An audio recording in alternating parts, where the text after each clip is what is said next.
fast retrieve or slow the lure down and clip the tops of submerged weeds in mid-depth levels.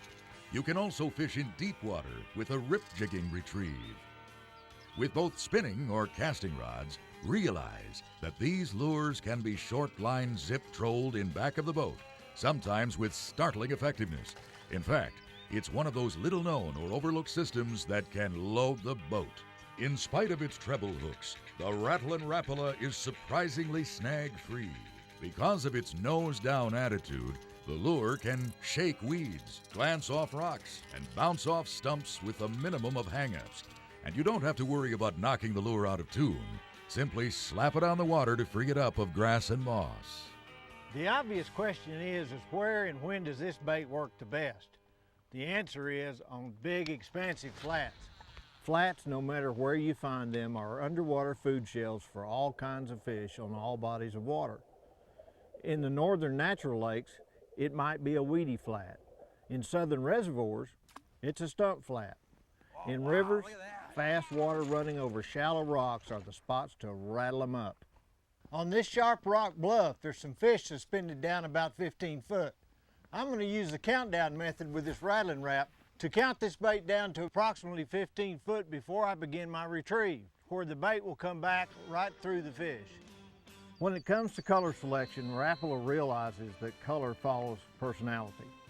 All these color patterns are bright, brashy, and flashy. Everything is designed to call attention to the lure. There does, however, appear to be localized color preferences. For example, on Toledo Bend and Sam Rayburn reservoirs in Texas, Rapala's red crawdad is the overwhelming favorite for largemouth bass in the springtime. While on the Canadian border waters, the fire tiger pattern is the hands-down favorite for smallmouth bass. Traditional fish-producing colors for rattle baits are metallic, silver, and gold.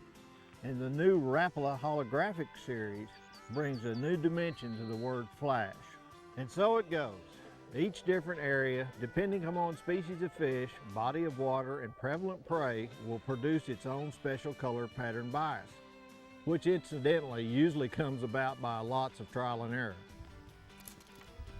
When using these heavier rattle baits like in a 1/2 and 3/4 ounce, I prefer a 6.5 to 7 foot medium heavy action rod because it gives you a lot of backbone and a fast tip, equipped with a high-speed reel and 17 to 20 pound test Rapala tough line. Down south on most of our reservoirs, we always have a rattling rap tied on in case we come across schooling bass, because you can throw this baby a country mile.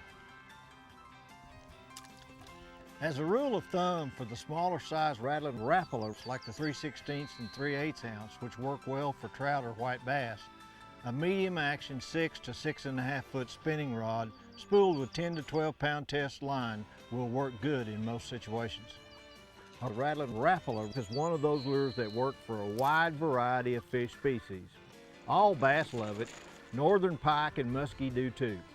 Trout, white bass, stripers, even walleyes, you name it, and this lure at the right time, in the right place, can catch them, and catch them big time.